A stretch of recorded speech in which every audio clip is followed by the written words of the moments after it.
بہت ہی مشہور ایک واقعہ ہے، لیکن مجھے عرض یہی کرنا ہے کہ وہ ایک واقعہ نہیں ہے، وہ دو الگ الگ واقعات اتنے سملر ہیں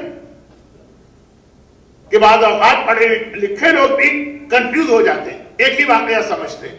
حسین کی ولادت، جبرائیل کا آسمان سے نازل ہونا، راستے میں فطرس جس جزیرے میں ہے وہاں سے گزرنا۔ اب آج کی مجلس جو ویسے ہی بہت تاخیر سے شروع ہوئی، تو میں اتنے مشہور واقعے کے حوالے سے تفصیلات بتا کے وقت نہیں صرف کرنا چاہتا ہوں، براہ راست جو بات عرض کر رہا ہوں۔ لے کر آئے، بالوں پر ملے، اور وہ دوبارہ آسمان کی جانب پرواز کرتا چلا گیا۔ ایک واقعہ نہیں ہے، دو واقعات، ایک فرشتہ نہیں ہے، دو الگ الگ فرشتے۔ فطرس تو ہمارے ہاں مشہور ہو گیا، صحیح مشہور ہوا، لیکن ایک اور بھی فرشتہ، یہ بھی بالوں پر سے محروم، وہ بھی بالوں پر سے محروم۔ اس نے بھی جب یہ دیکھا کہ آج زمین و آسمان ایسی خوشی کی عالم میں ہے، تو پوچھا تھا جبرائیل آج واقعہ کیا پیش آیا کہ آسمان بھی جھوم رہا ہے، زمین بھی مسکرا رہی۔ جبرائیل نے اس کو بھی وہی جواب دیا، دوسرے فرشتے کو بھی جبرائیل نے یہی جواب دیا۔ اس نے بھی یہ خواہش ظاہر کی کہ مجھے وہاں لے کے جاؤ، اس نے بھی یہ خواہش ظاہر کی مجھے وہاں لے کے جاؤ۔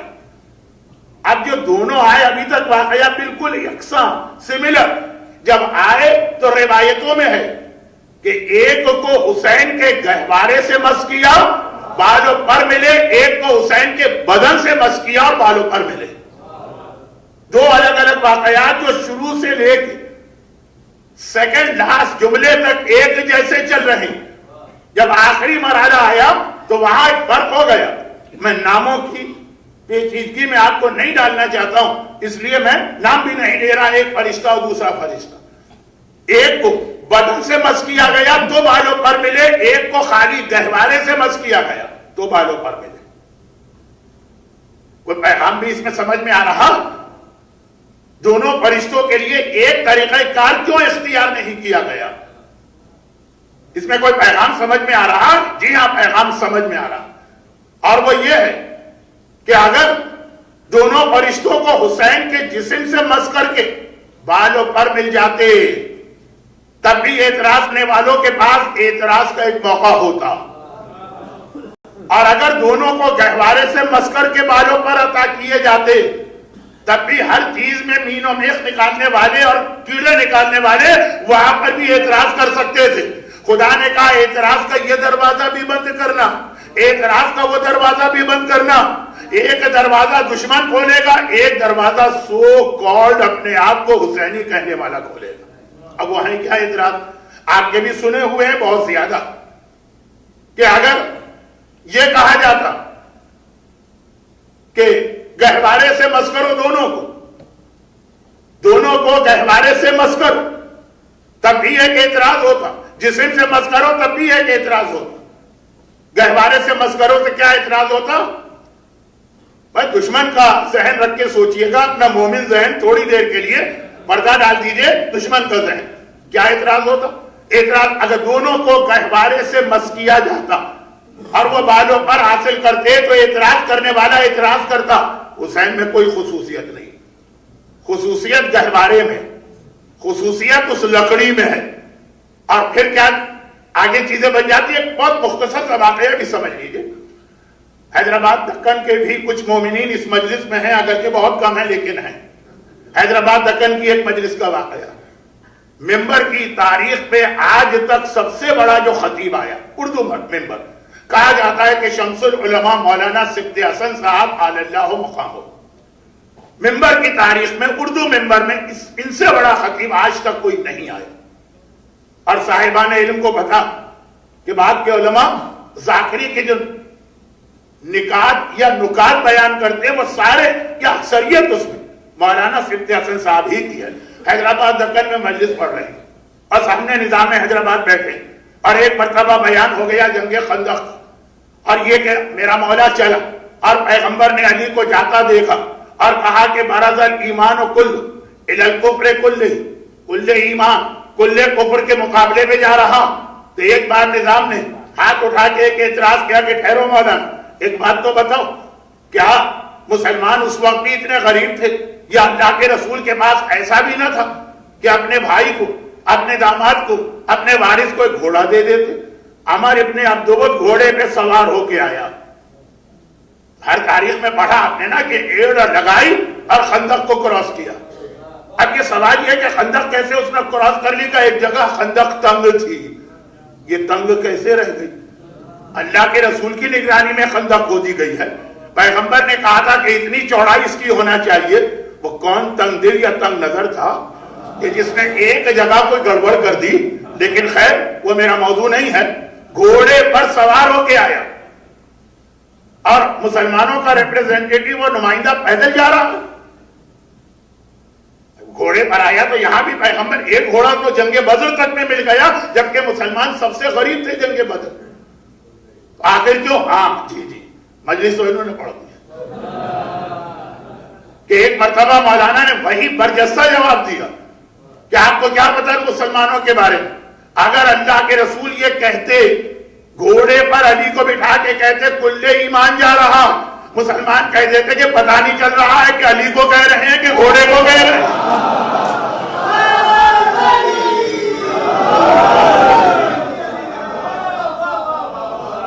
پیغمبر سے زیادہ مسلمانوں کی نس نس کو کون جانتا ہے؟ کوئی کہنے والا کہہ دیتا وہ علی کو تھوڑی کہا گیا، گھوڑے کو کہا گیا کل ایمان جا رہا ہے. بھئی گھوڑے کے بارے میں یہ جملہ تو مشہور ہو گیا نا مسلمانوں میں. خیبر کی لڑائی میں خلا صاحب واپس آ گئے، مسلمانوں نے کہا وہ نہیں آئے، گھوڑا بھاگ کے آیا تھا. وہ بیچارے کیا کرتے، وہ تو گھوڑے پہ بیٹھے تھے، جہاں گھوڑا گیا وہاں وہ بھی چلے گئے. تو اب یہ جو مولانا نے جواب دیا نا، یہ جواب اپنی جگہ پہ بہت مکمل جواب ہے. اگر آپ یہ غور کریں کہ آگے چل کر خیبر کے حوالے سے ایسی ہی ایک حدیث بنائی گئی ہے خیبر کے حوالے سے. اب خیبر وہ مرحلہ ہے کہ جہاں پہ دشمنان اہل بیت کے پاس کوئی جواب نہیں مل رہا اس بات کا. خندق میں تو علی گئے تھے نا، خیبر میں تو دوسرے بھی گئے تھے. سب واپس آئے. پیغمبر نے جب یہ کہا لَأُوتِيَنَّ الرَّايَةَ غَدًا رَجُلًا كَرَّارًا غَيْرَ فَرَّارٍ، پوری رات لوگوں کو نیند نہیں آئی. علی گئے، خیبر فتح کر کے آئے. کیونکہ میرا موضوع بہت بڑا ہو گیا ہے اور ایک وقت میں مجھے بات ختم کرنا تو سمیٹ رہا ہوں، ورنہ آپ حضرات جس دلچسپی سے مجلس کا یہ حصہ سن رہے ہیں، ابھی تو دوسرا حصہ بھی آنے والا ہے. خیر جس دلچسپی سے سن رہے ہیں تو خطیب کا بھی دل چاہتا پڑھے جاؤ، لیکن نہیں، جو اصل مقصد ہے اس کو بھی ذہن میں رکھنا ہے. تو علی گئے اور آئے. معلوم ہے کیا روایت بنائی گئی کہ ساری رات مسلمان علم کے لیے تڑپے. ہر ایک کو معلوم ساری رات جاگے. وہ شبیداری الگ تھی، آپ کی شبیداری الگ. لیکن روایت کیا بنا دی گئی ہے؟ اب روایت یہ بنائی گئی ہے کہ اس لیے علم کے لیے ہر مسلمان تڑپ رہا تھا کہ یہ علم میرا انداز نہیں ہے، اس لیے میں نام نہیں لوں گا، لیکن مجمع ایسا سمجھدار ہے کہ نام لیے بغیر سمجھ جائیں گے. ماں کی بات کون نہیں سمجھے گا. کہا کہ یہ علم اماں کی چادر یا اوڑھنی سے بنایا گیا تھا. یہ علم جو تھا نا، یہ خلا خاتون کا دوپٹہ تھا، خلا خاتون کی چادر تھی یا خلا خاتون کی اوڑھنی تھی، جسے پیغمبر نے علم بنا کے خیبر میں استعمال کیا. اس کی وجہ سے مسلمان تڑپ رہے تھے. ہم نے دیکھا اپنی آنکھوں سے کہ خالی ہمارا اندازہ نہیں ہے کہ مسلمان گھوڑے کو ہی کل ایمان کہتے تھے. ہم نے دیکھا کہ واقعاً تاریخ میں یہ جملہ آ گیا کہ جی وہ چادر وہ ایسی مقدس تھی، وہ دوپٹہ اتنا قابل احترام تھا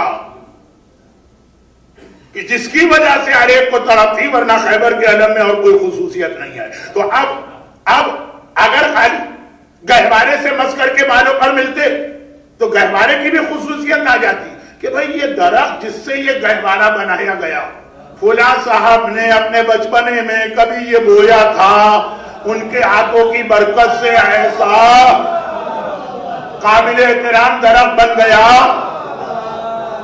کہ جب اس کی لکڑی سے گہوارہ بنا تو بالوں پر ملے. حسین کے اس گہوارے میں لیٹنے کی وجہ سے نہیں، فلاں صحابی کے یہ درخت بونے کی وجہ سے. تو اس اعتبار اچھا اور بات ذرا آگے بڑھتی. اب بات آگے بڑھتی. آج بھی ہمارے ہمارے اب بات ہو رہی ہے وہی جو ابھی میں نے شعر کا حوالہ دیا، ایسے لوگ پیدا ہو گئے، آج پیدا ہو گئے ہیں لیکن ہو گئے جو یہ کہتے ہیں ابھی تو پہلے مرحلے میں یہ کہہ رہے ہیں، پتہ نہیں اگلا مرحلہ کیا آئے گا، بلکہ شاید آ بھی گیا ہو، لیکن ہاں حسین قابل احترام، حسین شفیع، حسین جنت و نہر کے قسیم اپنے باپ کی طرح، حسین جوانان جنت کے سردار، وہ سب ٹھیک ہے، مگر حسین کی فضیلت ہے علم میں کیا رکھا ہے؟ نعوذ باللہ، لکڑی کا ٹکڑا زری میں کیا رکھا ہوا ہے، یا زری کی شبی میں کیا ہے، یا تابوت میں کیا ہے، یا جو ہمارے جلوس میں علی اصغر کا گہوارہ نکلتا ہے اس میں کیا ہے؟ اصل حسین، باقی چیزوں کی کوئی اہمیت نہیں۔ یہ ہماری قوم میں کہا جا رہا ہے، غیر کو فتوے دیتے ہی تھے لیکن اب اپنے نوجوان اور ان میں سے بعض کم علمی کے باوجود ممبر پہ آ جاتے ہیں تو یہی چیزیں ممبر سے بھی آ جاتی ہیں کہ خالی لکڑی کا ایک ٹکڑا ہے، علم کا احترام ضروری نہیں ہے، تابوت کا احترام ضروری نہیں ہے، گہوارے کا احترام ضروری نہیں ہے، زری کا احترام ضروری نہیں ہے۔ تو وہ جو فرشتوں میں سے ایک کا واقعہ بتا رہا ہے کہ جو چیز حسین سے منسوب ہو جائے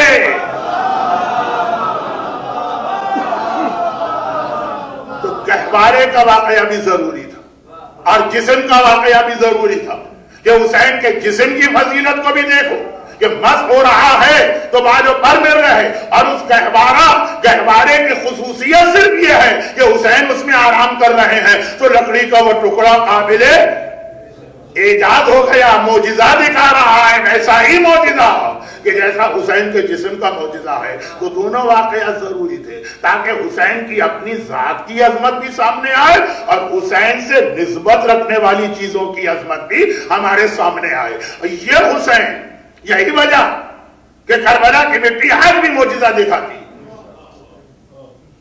اگر یہ اطلاع مجھے ملی کہ اس شہر کے اندر کسی جگہ پہ مجلس کے درمیان ایک معجزہ ابھی ہوا تو خصوصیت یہی بتائی جا رہی کہ اس زری کے اندر جو کپڑا تھا اس کا ایک ٹکڑا لا کے تابوت میں رکھا گیا، کپڑا جو خالی مس ہو رہا ہے زری سے، زری کے بھی نیچے آقا حسین ہیں، لیکن جس طرح ولادت کے وقت اس فرشتے کو گہوارے سے برکتیں ملی اور معجزہ ملا، آج بھی جو چیز حسین کے نام سے منسوب ہو رہی ہے، چاہے وہ زری ہو، چاہے وہ تابوت ہو، چاہے وہ علم ہو، چاہے وہ کپڑے کا ٹکڑا ہو، چاہے روزے پہ لہرایا جانے والا علم ہو۔